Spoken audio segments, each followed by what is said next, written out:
तो आज का जो टॉपिक है वो हमने डिस्कस करना है इलास्टिक कोलियन इन वन डायमेंशन। अब पहले देखिए इलास्टिक कोलियन के बारे में आपको पता होना चाहिए। यहाँ पे थोड़ा सा मैं इसको डिफाइन कर देता हूँ कि इलास्टिक कोलियन जो है, इलास्टिक कोलियन जो है, इलास्टिक कोलियन में हमेशा काइनेटिक एनर्जी और उसका टोटल मोमेंटम कंजर्व रहता है। क्या होता है? टोटल मोमेंटम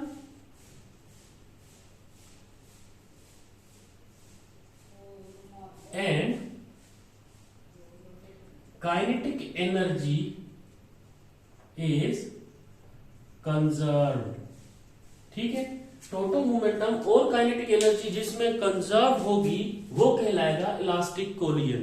ये पॉइंट याद रखना है, एज इसकी डेफिनेशन आपको ये पॉइंट पता होना चाहिए। इसके बाद इसके जो क्वेश्चंस बनते हैं वो न्यूमेरिकल बेस पे बनते हैं, जो कि हम यहाँ पे भी थोड़ी देर पहले एक फॉर्मूला लिखेंगे, ड्राइव करेंगे और फिर हम उसके केसेस देख लेंगे तो किस तरह से क्वेश्चन बन सकते हैं ये आपको अंदाजा होगा। इलास्टिक कोलियन की बात आ जाए तो आपने ये कहना है कि आपके पास जो टोटल मोमेंटम होता है वो और काइनेटिक एनर्जी कंजर्व रहेगी, कंजर्व रहे या सेम रहे, एक जैसी रहेगी। एक होता है इनइलास्टिक कोलियन। अब इनइलास्टिक कोलियन में ये होता है कि काइनेटिक एनर्जी जो है वो कंजर्व नहीं रहेगी। इनइलास्टिक कोलियन में क्या होता है?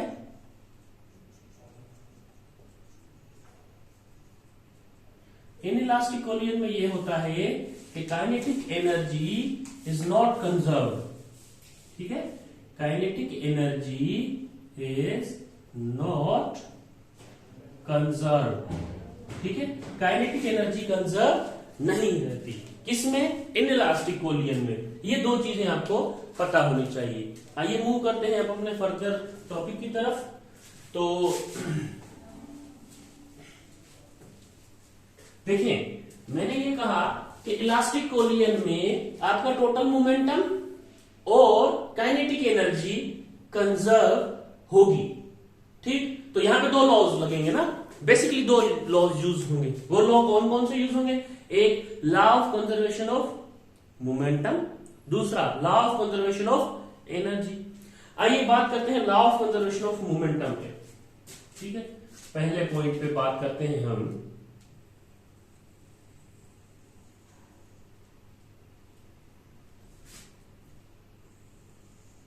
ये आपके पास M2 बॉडी है। ठीक, पहले बात करते हैं हम law of conservation of momentum पे। Law of conservation of momentum. Law of conservation of momentum आपको पता है, law of conservation of momentum आप कर चुके हैं प्रीवियसली। देखें, प्रीवियसली हमने ये डिस्कस किया था कि आपके पास ये जो होता है वो होता है बिफोर कोलियन। ठीक है, बिफोर कोलियन यानी कि BF। ठीक है, ये BF बॉयफ्रेंड नहीं समझ लेना आपने। ठीक है, BF यानी कि बिफोर कोलियन है। ठीक है, और ये क्या था? During collision DF। ठीक है, ड्यूरिंग कोलियन DF, ये हम प्रीवियसली लेक्चर में कर चुके हैं। और ये क्या है? After collision AF। अच्छा, इसका मोमेंटम कैसे निकाला था? इसका मोमेंटम कैसे निकाला था? इसकी वेलोसिटी हमने U1 कंसीडर की थी, इसकी वेलोसिटी हमने U2 कंसीडर की थी। इसकी वेलोसिटी हमने V1 कंसीडर की थी, इसकी वेलोसिटी हमने V2 कंसीडर की थी। मोमेंटम निकाले, मोमेंटम कैसे निकलता है? M into V। तो यहां पे मास बॉडी M, ये सॉरी 1 लिखा हुआ है, यहां पे ये 1 है और ये 2, 1 2। ठीक है, यहां पे मास B बॉडी का M2 है, तो यहां पे आप लिखेंगे M2U2। और यहां पे मास 1 है तो आप लिखेंगे M1U1। और यहां पे मास M1 है तो M1V1 और यहां पे M2V2। ये देखिए हम कर चुके हैं बिफोर कोलिजन। अगर ये BF प्रॉब्लम दे रहा है तो बिफोर कोलिजन, अगर ये DF प्रॉब्लम दे रहा है तो ड्यूरिंग कोलियन। अगर ये ए एफ की समझ नहीं आ रही तो वो आफ्टर कोलियन। ठीक, अब सही हो गया। देखिए आपके पास ये वाज है। ठीक है, अब हमने जो प्रीवियस लेक्चर में वो किया उसमें हमने किया था law of conservation of linear momentum या मोमेंटम, कुछ भी कह सकते हैं। तो law of conservation of momentum को यूज करेंगे और law of conservation of energy को भी यूज करेंगे। पहले आते हैं law of conservation of momentum पे। तो हमने एक फॉर्मूला पढ़ा था, अगर आपको याद हो तो, आपके दिमाग में है वो फॉर्मूला? वो फॉर्मूला कौन सा है? वो फॉर्मूला है m1 u1 plus m2 u2 is equals to m1 v1 plus m2 v2। याद आया ये फॉर्मूला? है ना, याद आया? ठीक है, अब ये फॉर्मूला आपने याद रखना है और इसके लिहाज से अब आपने सॉल्यूशन की तरफ बढ़ना है। चले, मैं क्या करता हूं मैं ये करता हूं कि यहां से m1 वाले m1 की तरफ लेके आता हूं और m2 वाले m2 की तरफ लेके चला जाता हूं, मासेस जो भी हैं। चलिए यहां से देखेंगे आप, तो यहां से होगा m1 u1 प्लस, ठीक है, प्लस m2 u2 है, उस तरफ जाएगा तो माइनस का हो जाएगा। अगर ये यहां पे m1 v1 प्लस का है, इस तरफ आएगा तो माइनस का हो जाएगा। तो ये minus m1 v1 is equal to, ये m2 u2 प्लस का है, उधर जाके माइनस का हो जाएगा, m2 v2 minus m2 u2। कोई परेशानी वाली बात नहीं है। ठीक है, अब यहां से देखिए आपके पास m1 कॉमन आ रहा है। m1 आपने क्या ले लिया? कॉमन ले लिया। तो यहां से हम m1 को कॉमन लेंगे, तो यहां पे क्या होगा? u1 minus v1 is equal to, यहां से m2 को हमने क्या कर लिया जी? कॉमन ले लिया, m2, तो यहां से हो गया v2 माइनस u2। देख ले, मैंने सिर्फ कॉमन्स लिए हैं। ठीक है, कॉमन लेने के बाद हम क्या कर लेंगे? हम इसको कुछ नाम दे देते हैं, जैसे कि इक्वेशन नंबर 1। ठीक है, तो यहां से मैं दोबारा लिखता हूं m1, चलिए यहां इसी को ही नाम दे देता हूं, इसको इक्वेशन नंबर ए या फिर आप 1 कंसीडर कर लें, इस तरह से। अब मैं क्या यूज करूंगा? Law of conservation of energy use करूंगा।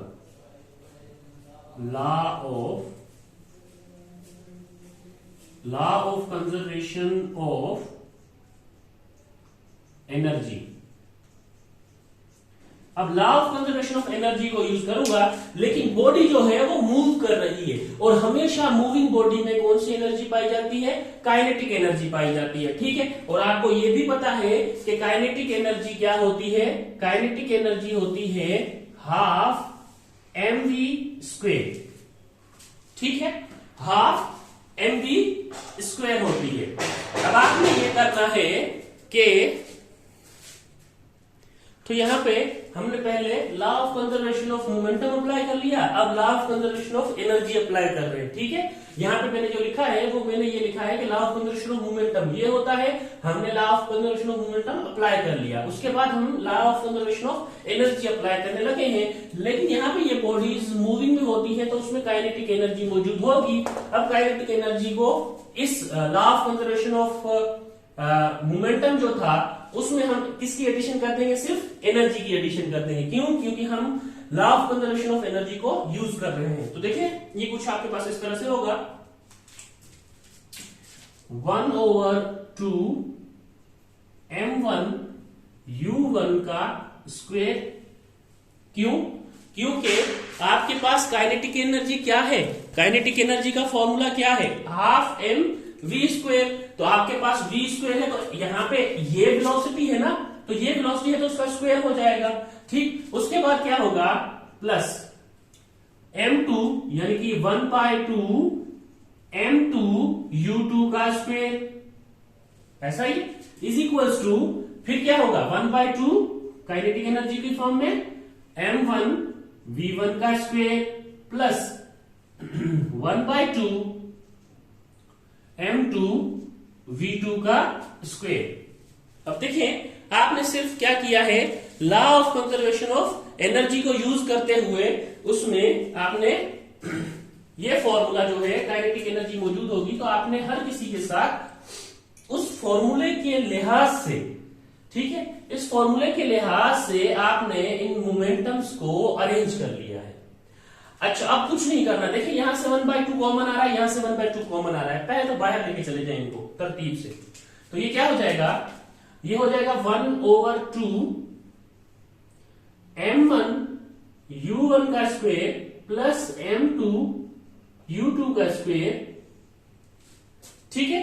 और यहां से क्या होगा, इज इक्वल्स टू 1/2 कॉमन ले लेते हैं, 1/2 और m1 v1 का स्क्वायर प्लस m2 v2 का स्क्वायर।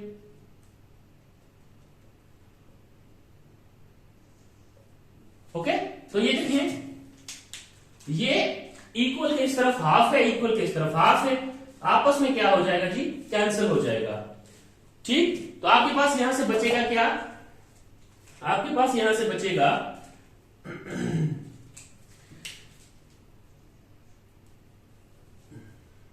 m1 u1 का स्क्वायर प्लस m2 u2 का square is equals to m1 v1 का स्क्वायर प्लस m2 v2 का स्क्वायर। आपके पास ये चीजें बच जाएगी। देख लूं एक बार में कि विजिबल है या नहीं है इतना, हाँ जी ये यहां तक विजिबल है। तो अब आप क्या कर लेंगे, अब आप m1 की तरफ कर लेंगे और m2 की तरफ कर लेंगे, फिर उनको कॉमन ले लेंगे। चलें जी, m1 m2 को एक तरफ कर लेते हैं। यहां देखिए m1 u1 का स्क्वायर, अच्छा यहां पे m1 ये है प्लस का है, इस तरफ आके माइनस का होगा, माइनस m1 v1 का square is equals to m2 v2 का स्क्वायर, ये यहां पे था, ये प्लस का है, उधर जाके माइनस का हो जाएगा, माइनस m2 u2 का स्क्वायर, ठीक है। यहां तक हमने ये स्टेप फॉलो कर लिया। अब आप क्या करेंगे, फर्दर स्टेप में यहां से m1 कॉमन ले ले, यहां से m2 को कॉमन ले ले, तो आपके पास क्या बनेगा, यहां पे कर लेते हैं,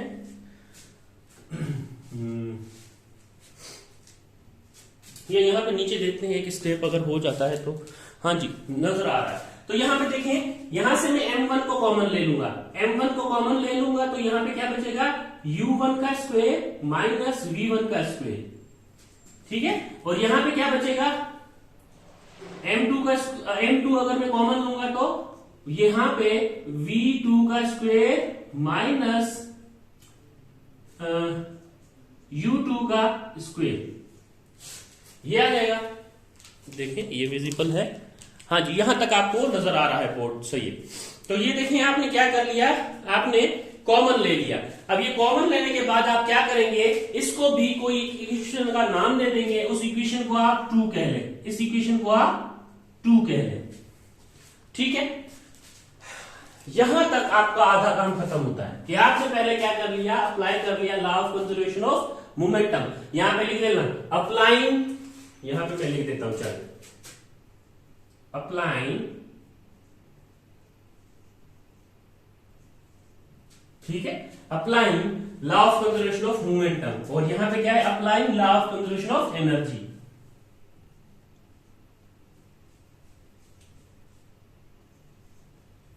applying law of conservation of energy. अगर नहीं लिखते, अगर इसको इस तरह से लिखते हैं तो वेल एंड गुड, आपको पता होना चाहिए, इसका मतलब ये है कि आप इस पे अप्लाई कर रहे हैं ये गिवन लॉज, ठीक। चले आपने ये 2 स्टेप कर लेने हैं बहुत ही आराम से, देखिए कोई इसमें रॉकेट साइंस नहीं थी, बहुत इजी वे में हमने ये 2 स्टेप कर लिए हैं। अब हम आते हैं अपने नेक्स्ट स्टेप पे। देखिए इक्वेशन 1 और इक्वेशन 2 आपको मिल गई है, ठीक है, इक्वेशन 1 और इक्वेशन 2 आपको मिल गई है। अब फर्दर स्टेप क्या होगा वो देखते हैं हम।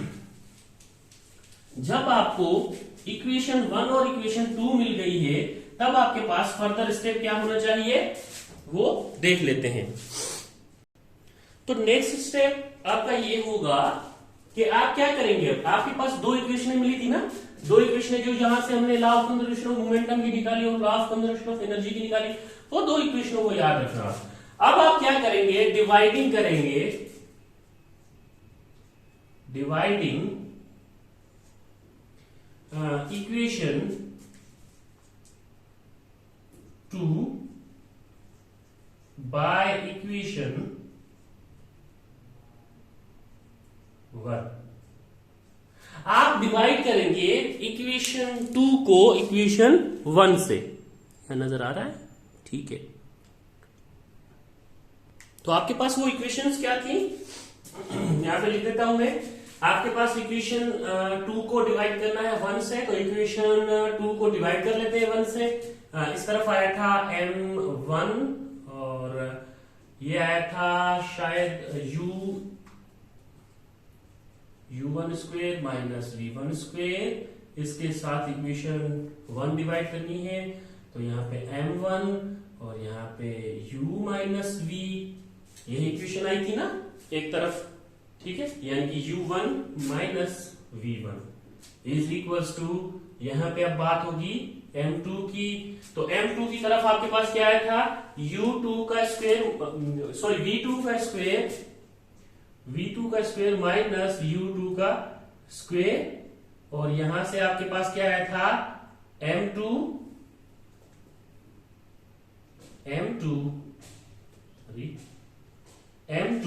और यहां से m2 v2 माइनस u2 आया था, ठीक है, इनके ऊपर, ठीक है, ये आपके पास आई थी, ये इक्वेशन आई थी ना, ये देखिए law of conservation of energy की इक्वेशन, ये law of conservation of momentum की इक्वेशन, इस तरह से कुछ आई थी। तो यहां से क्या हुआ, m के साथ क्या हो गया है, कैंसिल हो गया। देखिए ये m1 के साथ क्या हो जाएगा, कैंसिल हो जाएगा, ठीक है, m1 के साथ और m2 के साथ कैंसिल हो जाएगा। तो आपके पास फर्दर क्या इक्वेशन बन रही है या बच रही है, तो आपके पास फर्दर एक इक्वेशन बचेगी, उसको आप कहेंगे ये ना कि u1 का स्क्वायर माइनस v1 का स्क्वायर बचा, और यहां से बचा है u1 minus v1 is equals to, यहां से बचा है v2 का स्क्वायर माइनस u2 का स्क्वायर, और यहां से क्या बच गया है v2 माइनस u2, ये बच गया ना। अब मैथ का एक फॉर्मूला आपने पढ़ा था छोटी क्लासों में, उसको आप अप्लाई कर लें यहां पे। वो कौन सा फॉर्मूला था, ये देखिए a square minus b square is equals to किसके होता था, ये याद करें थोड़ा। क्या याद करना है आपने, a square minus b square किसके इक्वल होता है, a plus b a minus b के, ठीक है। इस फॉर्मूले को अब आपने यूज करना है, इस फॉर्मूले को अब आपने क्या करना है, यूज करना है, ठीक है। अब देखें, ये इसके ऊपर स्क्वायर है, इसके ऊपर स्क्वायर है, यानी कि ये a है, ये b है, ये a है, ये b है। एक दफा प्लस में लिखेंगे इसको और एक दफा माइनस में लिखेंगे इसको, ठीक है। तो लिखते हैं, तो लिखते हैं u plus v, u minus v, इसके साथ डिवाइड में क्या था, u माइनस v, ये था ना डिवीजन में, ठीक है। और इज इक्वल्स टू, इसकी जगह भी एक दफा प्लस में एक दफा माइनस में आएगा, फॉर्मूला यही कहता है v2 minus u2, v2 plus u2, ठीक है।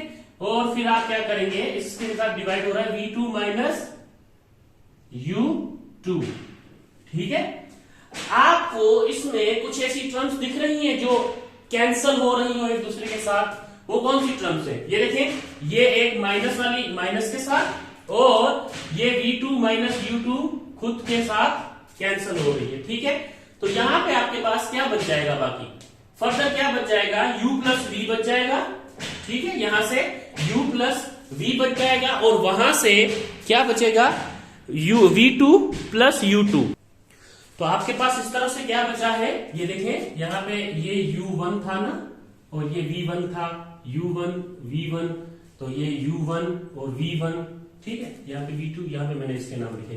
तो यहां से क्या बच जाएगा आपके पास, u1 प्लस V1 बच जाएगा, और इस तरफ क्या बचेगा आपके पास, यहां से V2 प्लस U2 बच जाएगा, ये चीज बच जाएगी ना।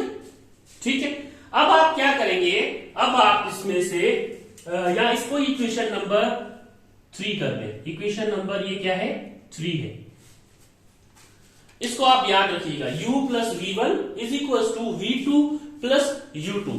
ये आपके पास क्या है, इक्वेशन नंबर 3 है। जब यहां तक आप पहुंच गए हैं तब आपने क्या कर लेना है, देखें यहां से अगर मुझे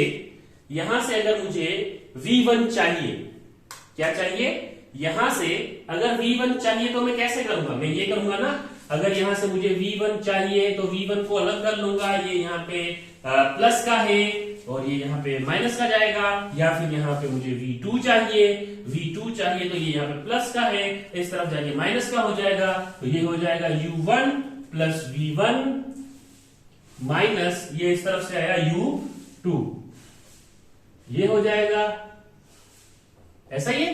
तो अब आपने यहां से V2 और U2 की वैल्यूज, V2 और V1 की वैल्यूज निकाल लेनी है। ठीक है, इसके बाद फर्दर स्टेप हमारा क्या हो सकता है, लेट सपोज मैंने ये V1 की वैल्यूज निकाली है ना, ये सॉरी V2 की वैल्यूज निकाली है ना, अब इसको मैं पुट करूंगा किसी एक इक्वेशन में और मुझे वो एक फॉर्मूला देगी। देख लेते हैं वो, उसको भी, इस इक्वेशन को नोट कर लें, इस इक्वेशन तक आपने पहुंचना है, उसके बाद फिर सिंपल कैलकुलेशन ही है। तो इसको हम क्या कर देते हैं, अब इसको हम रेज कर देते हैं, हम अपने नेक्स्ट स्टेप पे आते हैं। कोई बड़ी बात नहीं है, सिंपल सी चीजें हैं, अगर आपने याद रखनी है तो। इक्वेशन नंबर 3 हम दे चुके हैं। अब हम क्या करेंगे, हमने लेट सपोज हमने निकालना है, हमने V1 निकालना है। ठीक है, डेरिवेशन फॉर V1 कर लेते हैं।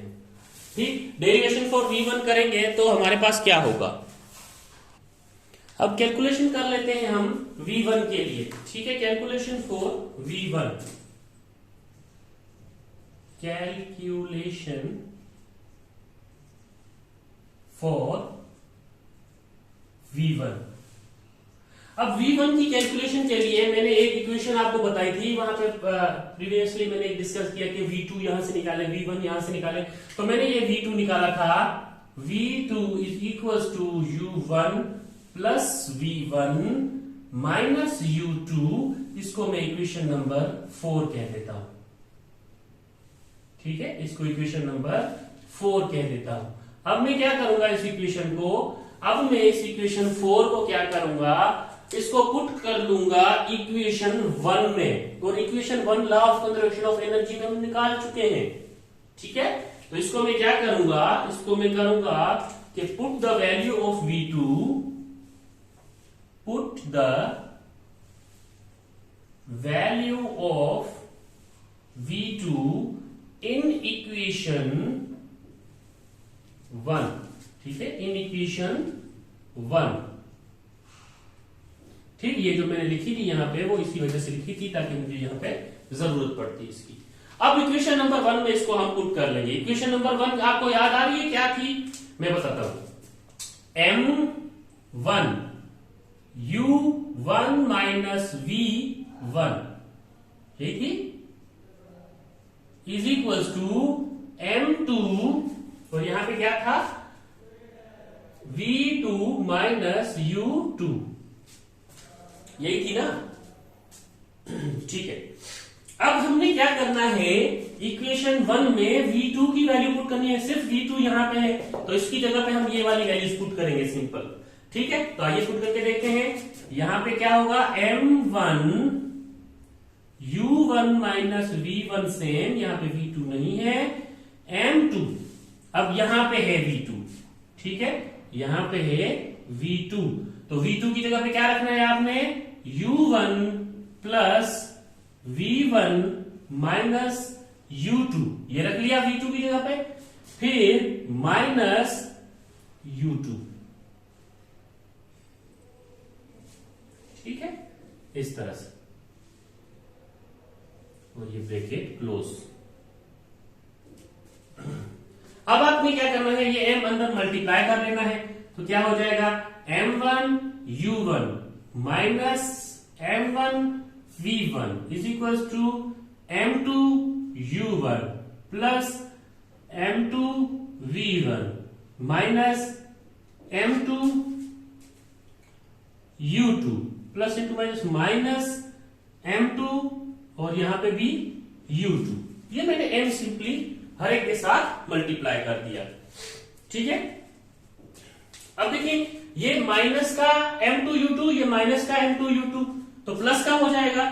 ठीक है, यानी कि प्लस हो जाएगा ना, तो ये हो जाएगा माइनस का 2m2u2 और यहां से क्या बच जाएगा, यहां से बच जाएगा m2v1 plus m2u1 is equals to m1v1 minus m1u1।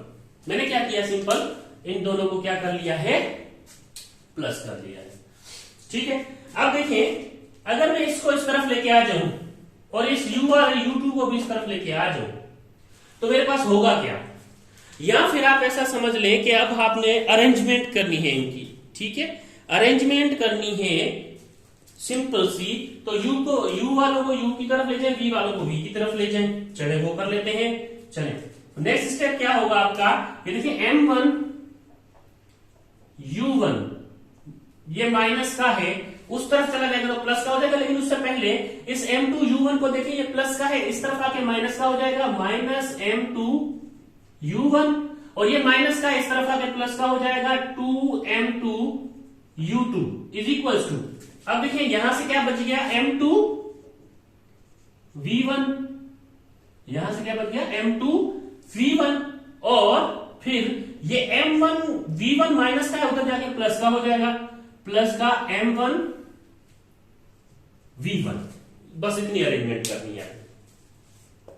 ठीक है, अब आप क्या करेंगे, अब देखिए यहां से इन दोनों में से आपको u1 कॉमन नजर आ रहा है, तो ये देखिए m1 माइनस m2 और यहां से u1 common plus 2m2 u2 is equal to, यहां से क्या कॉमन चीज दिख रही है, v1, तो यहां से देखें v1 तो कॉमन है, तो आप लिखेंगे m2 प्लस m1 और इंटू v1।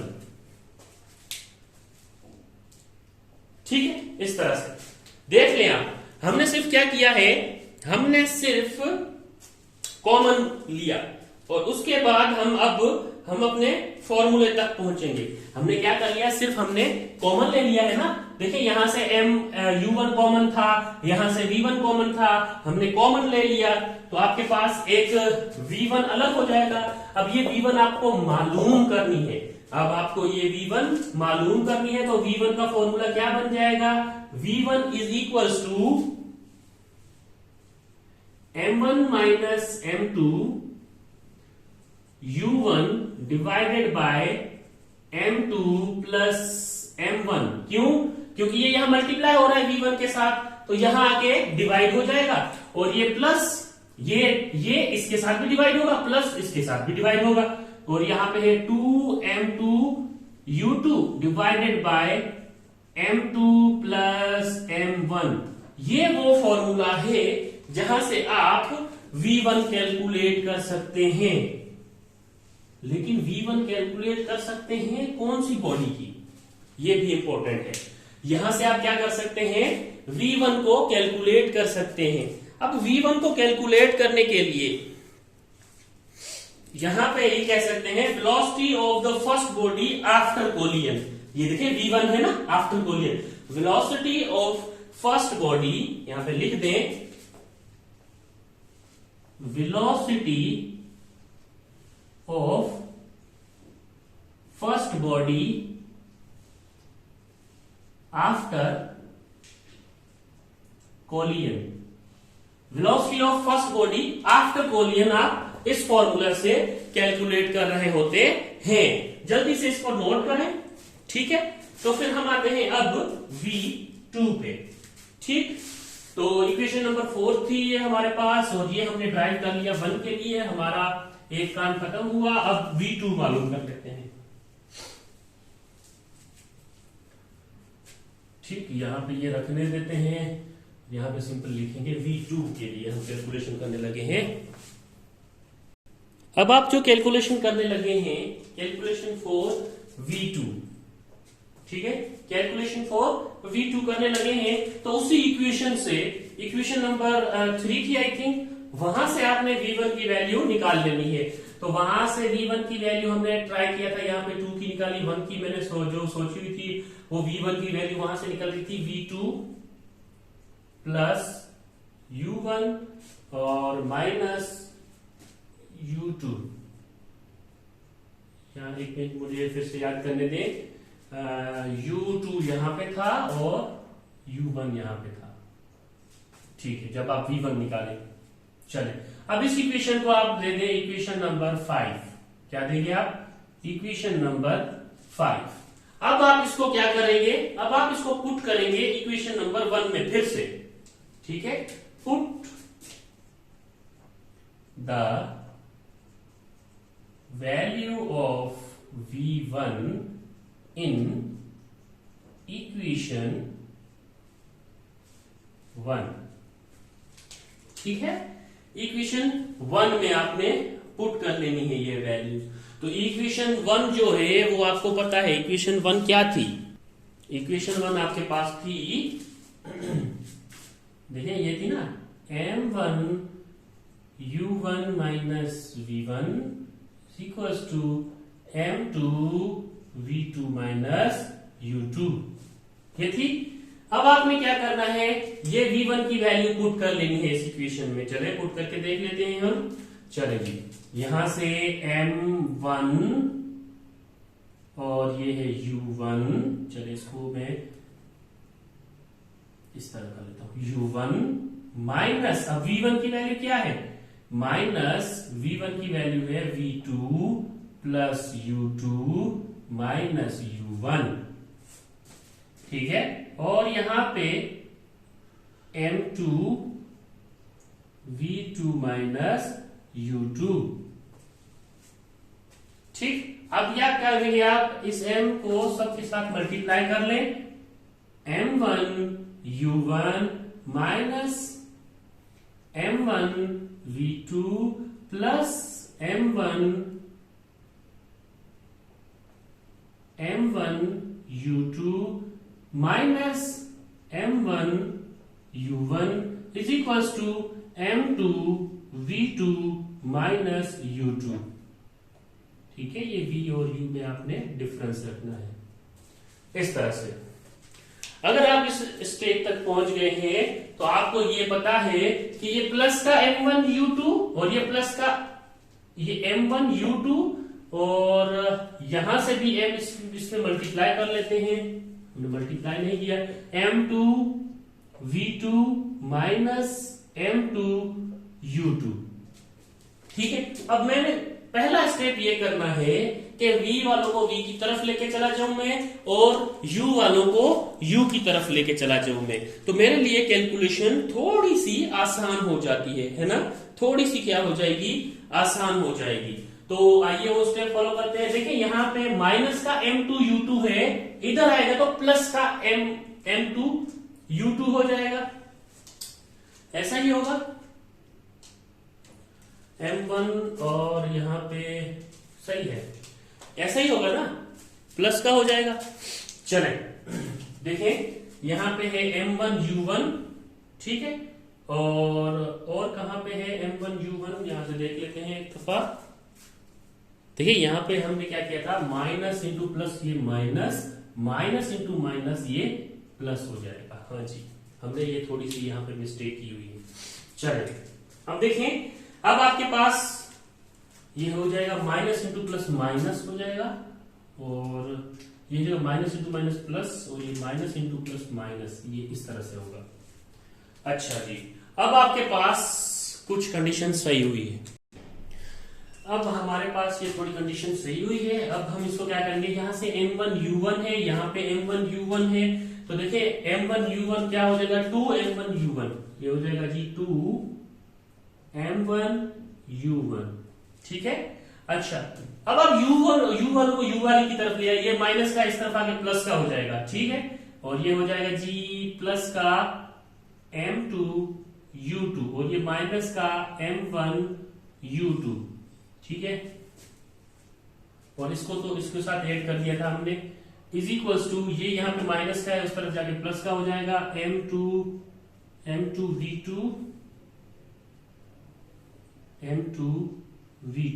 ठीक है। और ये माइनस का है, उधर जाके प्लस का हो जाएगा, तो प्लस m1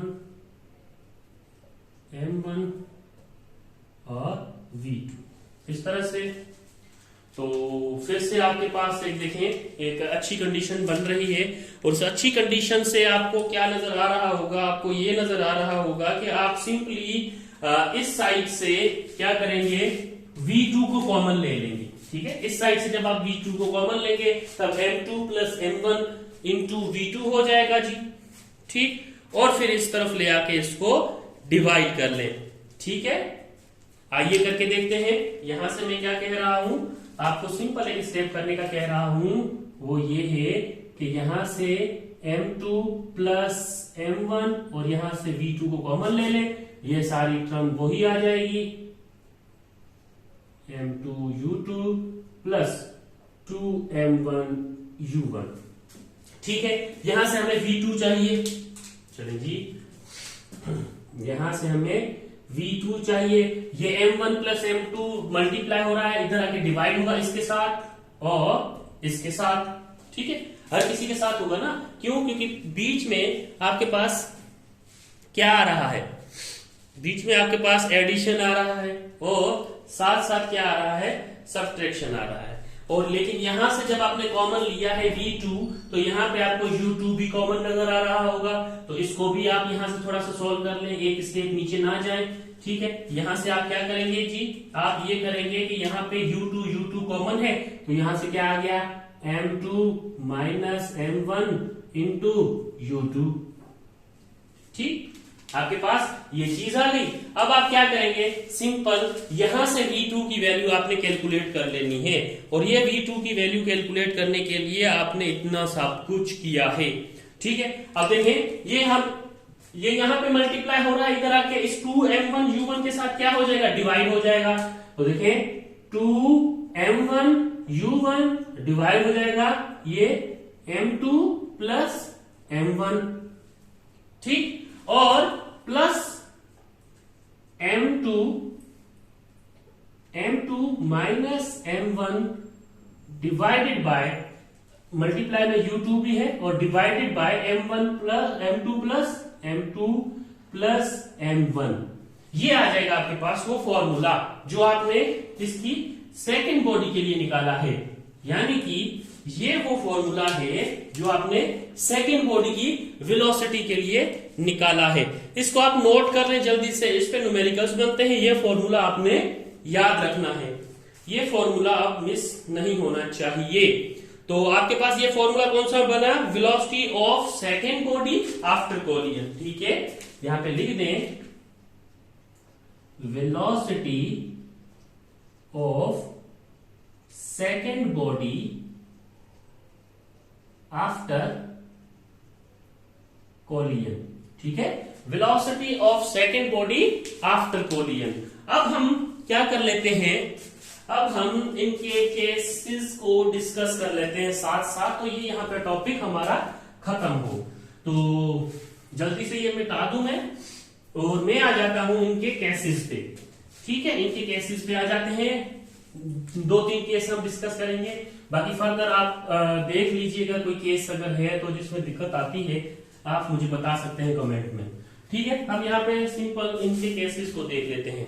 तो केस नंबर 1 क्या कहता है, केसेस से पहले आप एक चीज ये नोट कर लें कि आपने क्या करना है, आपने याद रखना है elastic collision in one dimension को। कैसे, स्टेप बाय स्टेप देखें। पहले आपने जो अप्लाई किया वो law of conservation of momentum apply किया, उसमें फिर उसके बाद हमने law of conservation of energy को अप्लाई कर लिया, उसके बाद फिर हमने इक्वेशन बनाई थी 1, 2, फर्स्ट स्टेप पे ही हमने उसमें सिर्फ v1 और v2 की वैल्यू जो निकाली थी उसको पुट की, तो हमारे पास वेलोसिटी ऑफ बॉडी A और B की आफ्टर कोलिजन की जो वेलोसिटीज थी v1 और v2 हमें वो मिली थी। ठीक है, इतना सा स्टेप याद रखें। अब जल्दी से मैं ये केस डिस्कस करने हैं, तो जल्दी से यहां पे लिख देता हूं, आपका टाइम थोड़ा बचेगा। देखिए तो फर्स्ट केस क्या कह रहा है। फर्स्ट केस में ये है, देखिए ये दो फॉर्मूलाज को हम यूज करेंगे v1 और v2 को। ठीक है, अब फर्स्ट केस में क्या कह रहा है कि if m1 equal to m2, यानी कि ये दो जो मासेस हैं ये क्या है, इक्वल है। ये दोनों मासेस क्या है, इक्वल है। कैसे, अगर ये 5 किलोग्राम की बॉडी है तो ये भी 5 किलोग्राम की बॉडी है, अगर ये 10 की है तो ये भी 10 की है।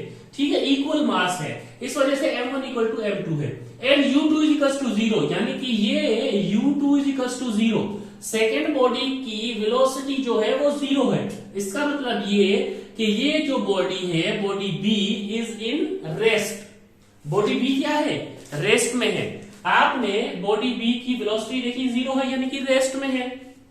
अब आप क्या करेंगे, ये देखिए u1 से मूव कर रही है एक बॉडी, ये 0 नहीं है ना, u2 तो 0 है, u1 तो नहीं है ना, तो u1 बॉडी मूव कर रही है, लेकिन इन दोनों के मास इक्वल है, ये जरूर जहन में रखना।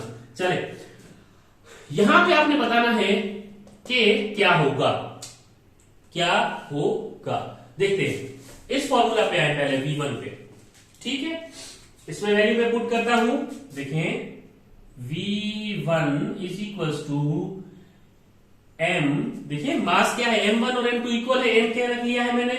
ठीक है, m minus m over m plus m, और ये क्या कर रही है, ये u1 के साथ मूव कर रही है, और 2m और u2 क्या है, 0। ये देखें u2 0 है, u2 की जगह मैंने 0 कर दिया, ये m2 की जगह पे मास m कर दिया, क्योंकि m1 m2 इक्वल है m के, और यहाँ पे m प्लस m। अब देखिए, ये देखिए m माइनस m 0 हो जाएगा, तो ये हो जाएगा जी v1 is equal to 0 into u1 over m1 plus m, और ये 0 मल्टीप्लाई बाय समथिंग, ये हो जाएगा 0। ठीक है, और यहां से m प्लस m, तो ये देखें किसी भी चीज को आप डिवाइड करेंगे 0 से, यानी कि m1 प्लस m2 को आप डिवाइड करें ना 0 से, आंसर 0 आ जाएगा। तो यहां पे v1 क्या आ जाएगा, 0 प्लस 0, यानी कि आपके पास जो v1 होगी वो 0 आ जाएगी। इसका मतलब ये हुआ कि इस फर्स्ट बॉडी की जो v1 होगी, v1 जो होगी वो 0 आ जाएगी। ठीक है, अब आते हैं सेकंड पे। देखिए सेकंड बॉडी के लिए आते हैं, v2 में आ जाते हैं। इसमें वैल्यूज पुट करें आप, देखें यहां से v2 is equal to 2m, u1 की वैल्यू क्या थी, u1 ही थी, divided by m plus m हो जाएगा, और ये प्लस ये हो जाएगा m minus m into u2 0 है, divided by m plus m। तो ये पूरा फैक्टर क्या हो जाएगा आपके पास, ये पूरा फैक्टर यहां से आप देखेंगे तो ये पूरा फैक्टर आपके पास 0 हो रहा है। क्यों, क्योंकि 0 multiply by m minus m। ठीक, उसके बाद आप जब इस तरफ आ जाएंगे ये वाली कंडीशन पे, तो देखें v2 इज इक्वल टू, ये है 2m u1 प्लस, ये तो सारा 0 हो जाएगा क्योंकि 0 मल्टीप्लाई में है, ये तो 0 हो गया, लेकिन m प्लस m क्या हो जाएगा, 2m के साथ कैंसिल होगा, तो v2 is equal to u1 आ जाएगा। तो यहाँ पे यानी कि सेकेंड बॉडी की जो वेलोसिटी होगी v2 की, वो क्या आ जाएगी, किसके इक्वल आ जाएगी, u1 के इक्वल आ जाएगी। यानी कि जो वेलोसिटी इसकी थी, फर्स्ट बॉडी की थी, वही वेलोसिटी फिर सेकंड बॉडी की होगी और वो उसके साथ मूव करेगी। ठीक है, तो ये था फर्स्ट केस, इसको थोड़ा ध्यान में रखिएगा। तो अब मैं यहां पे एक बार फिर से रिपीट कर देता हूं कि दोनों के मासेस इक्वल थे, एक u1 से मूव कर रही थी, दूसरी रेस्ट में थी, और फिर आफ्टर कोलिजन v1 आपने देखा तो वो 0 हो गया। क्यों, क्योंकि जिस इनका मास सेम था, और ये आके इस बॉडी से टकराएगी तो अपना मोमेंटम आगे की तरफ देगी, तो तो ये जो है वो रेस में आ जाती है इक्वल मास की वजह से, और V2 जो है यानी कि ये सेकंड बॉडी की जो V2 बनेगी वो क्या होगी, वो U1 से मूव करना शुरू हो जाएगी जिस स्पीड से ए बॉडी आ रही थी। अब आते हैं हम केस नंबर 2 पे। तो देखें केस 2 में क्या कह रहा है, if m1 is less than to m2 approximately equal to 0 and u2 is equal to 0, यानी कि एक छोटी बॉडी है बहुत एज कंपेयर टू m2 बहुत बड़ा मास है, ठीक है, m2 बहुत बड़ा मास है m1 से, और क्या कह रहा है जो m2 की जो वेलोसिटी है u2 वो 0 है, लेकिन m1 जो है वो मूव कर रहा है u1 के साथ और इसका मास निग्लिजिबल है, ठीक है, निग्लिजिबल यानी कि बहुत छोटा है m2 से, अप्रोक्सीमेटली आप 0 कह सकते हैं m1 को। तो आइए हम इसकी v1 देखते हैं क्या हो सकती है। तो यहां पे देखिए m1 है approximately 0 minus m2 divided by 0 plus m2 into u1 को वेलोसिटी के साथ मूव कर रही है, ठीक है, प्लस 2m2 और u2 क्या है जी 0 है, u2 0 है, और यहां पे है m1 यानी कि 0 प्लस m2। अब ये पूरा फैक्टर तो 0 हो जाएगा सिंपली, यहां से देखें v1 इज इक्वल्स टू ये m2 के साथ कैंसिल हो जाएगा, ये माइनस इसके साथ मल्टीप्लाई होगा तो माइनस u1 और ये पूरा 0 हो जाएगा, तो ये 0 लिखने की जरूरत नहीं है, v1 इज इक्वल्स टू आ जाएगा माइनस का u1। अब देख लेते हैं v2 क्या आएगा, v2 is equals to 2m1 0 है, u1 के साथ मूव कर रही है और m1 0 के इक्वल है, और m2 यानी कि m2 आप सिंपल यही लिखेंगे प्लस m2 यानी कि m2 minus 0 into u2 divided by 0 plus m2, ठीक है, ये इस तरह से हो जाएगा। तो देखिए अब हो क्या रहा है यहाँ पे, आप इसकी ये कंडीशन देखें कि यहां से आपको क्या चीजें मिल रही हैं। तो सिंपल जब आप गौर करेंगे इस चीज पे तो आपको क्या चीजें मिलेंगी, आपको ये मिलेगा कि देखें ये जो 2 है वो इस 0 के साथ मल्टीप्लाई हो गया, ये ऊपर वाला सारा 0 हो जाएगा, क्यों, क्योंकि m1 इसके साथ भी मल्टीप्लाई में है, इसके साथ भी मल्टीप्लाई में है, तो ये हो जाएगा 0 प्लस। अब इसको देखें यहां से क्या होगा, m2 माइनस 0 और 0 प्लस m2 और ये u2 इसके साथ मल्टीप्लाई में है, और u2 की वैल्यू यहां से देखेंगे तो 0 है, तो ये u2 की जगह पे मैं 0 कर दूंगा, ये पूरा फैक्टर 0 हो जाएगा, 0 प्लस 0 0 आ जाएगा, तो v2 जो है वो क्या आ गई 0 आ गई। अब आते हैं इस कंडीशन पे, देखें एक लेट सपोज आप हैं, आप जाके हाथी को टक्कर मारेंगे तो हाथी पे कोई असरात होंगे नहीं होंगे ना, ठीक है, क्यों, क्योंकि वो जहां जिस पोजीशन पे खड़ा है उसी पोजीशन पे खड़ा रहेगा, उस पर कोई इफेक्ट नहीं पड़ेगा। तो ऐसा ही ये छोटी बॉडी अगर ये हाथी जितने बड़े मास के साथ जाके टकराएगी तो क्या करेगी, पहले तो खुद वापस जाएगी उसी रफ्तार से जिस रफ्तार से आई थी वो, ठीक है, यानी कि ये क्या होगा, ये आके इससे टकराई और ये उसी रफ्तार से वापस गई, यानी कि माइनस u1, क्यों, क्योंकि जहां इस तरफ रही थी आ वापस रही है, तो क्या हुआ, डायरेक्शन अपोजिट हुई, ये देखें v1 minus u1 direction opposite हो गई। भाई इतने बड़े मास के साथ टकराओगे तो पहले आप बाउंस बैक होगे, पीछे की तरफ जाओगे, डायरेक्शन आपकी अपोजिट होगी, और इस हाथी पे कोई असर नहीं होगा, इस वजह से इस हाथी की v2 क्या होगी 0 होगी। इसको तो उसने कुछ नहीं किया ना, क्यों, क्योंकि भाई देखो जब छोटा मास बड़ी बॉडी मास के साथ आके टकराएगा तो वो पीछे जाएगा, बड़ा मास वहीं पे रुकेगा, तो ये देखिए बड़ा मास वहीं पे रुकेगा तो वेलोसिटी 0 होगी, इसकी क्या वेलोसिटी होगी, जिस वेलोसिटी से वो आई है उसी वेलोसिटी के साथ वापस जाएगी, ठीक। तो यहां से ये प्रूव हुआ और हमने यहां पे लिख दिया। अब केस नंबर 3 पे आते हैं हम।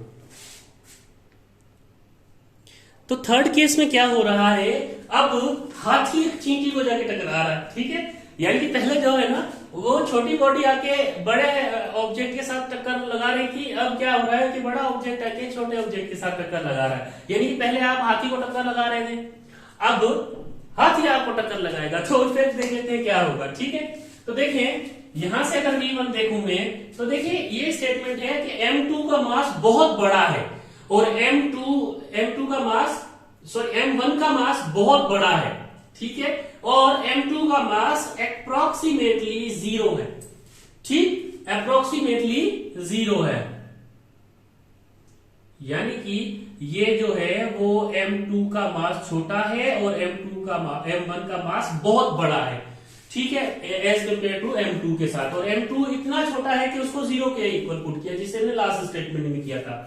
तो देख लेते हैं, M2 की जगह पे 0 पुट करेंगे हम, M1 यानी कि आप M ले लें इसको, माइनस 0, और U1 क्या है, U1 के साथ मूव कर रही है, U1 divided bye M1 M और प्लस ये 0, और प्लस यहां पे देखेंगे 2, M2 जो है वो अप्रोक्सीमेटली किसके है, 0 के है, और U2 जो है वो भी 0 है, यहां पे U2 0 है, यानी सेकेंड बॉडी रेस्ट में है, और M1 का मास M1 यानी कि M प्लस ये 0, ठीक है।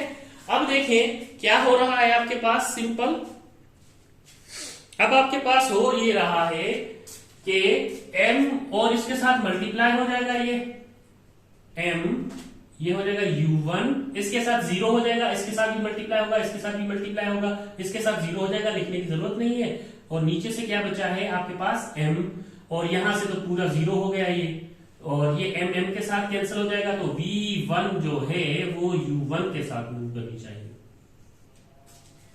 आपके पास एक V1 का सॉल्यूशन आ गया है। अब आपने क्या करना है, अब आपने सेकेंड बॉडी के लिए भी देख लेना है। सेकेंड बॉडी के लिए देखें आप, तो क्या होगा, V2 is equal to 2M1 यानी कि M, और U1 यानी कि वही U1 के साथ मूव करेगी, 2M1 U1 divided bye M1 यानी कि M, और M1 यहां पे यानी कि M प्लस M2 0, और प्लस M2 जो है वो 0 आप ले रहे हैं, माइनस M1 यानी कि M डिवाइडेड बाय, और U2 जो है वो आपके पास 0 है, M प्लस M2 यानी कि 0, ठीक है। तो ये पूरा फैक्टर तो 0 हो गया आपके पास, तो यहां से क्या आया, V2 is equal to 2M U1 divided by M plus 0, ये M के साथ कैंसिल हो जाएगा, तो V2 इज इक्वल टू क्या हो जाएगा, 2U1। भाई देखें, जब आप जब हाथी पे जाके टकराएंगे तो उसी स्पीड से वापस जा रहे थे ना, लेकिन अगर बड़ा हाथी आके आपको टकराएगा ना तो आपकी स्पीड डबल हो जाएगी, हाँ, क्या समझे, यानी कि कोई भी अगर बड़ा ऑब्जेक्ट आपको आके टकराता है तो आपकी स्पीड क्या हो जानी चाहिए, बढ़ जानी चाहिए, दुगनी हो जानी चाहिए। लेट सपोज अगर इसकी वेलोसिटी V1 यानी कि U1 है, U1 के इक्वल है, तो आपकी डबल हो जानी चाहिए, कितनी हो जानी चाहिए, अगर ये इस तरफ आ रही है, आपको टक्कर लगाई है, तो फिर आपकी वेलोसिटी 2U1 होनी चाहिए, यानी कि बड़ा मास अगर छोटे मास को आके टकराएगा तो उसकी छोटे मास की वेलोसिटी डबल हो जाएगी। आप कंचे खेलते हैं ना, एक छोटा होता है एक बड़ा होता है, उसको ही रख के ये एक्सपेरिमेंट कर सकते हैं, पहले छोटे कंचे को भेजें बड़े कंचे के पास, फिर बड़े को छोटे के पास भेजें, और ये वहां पे स्टेटमेंट प्रूव हो रही होंगी। तो यहां पे हमारा elastic collision in one dimension complete होता है। इंशाल्लाह इसके बाद इंक्लाइन प्लेन का टॉपिक करेंगे हम, और थर्ड चैप्टर को टाटा बाय बाय करेंगे। इंशाल्लाह मिलते हैं नेक्स्ट लेक्चर में।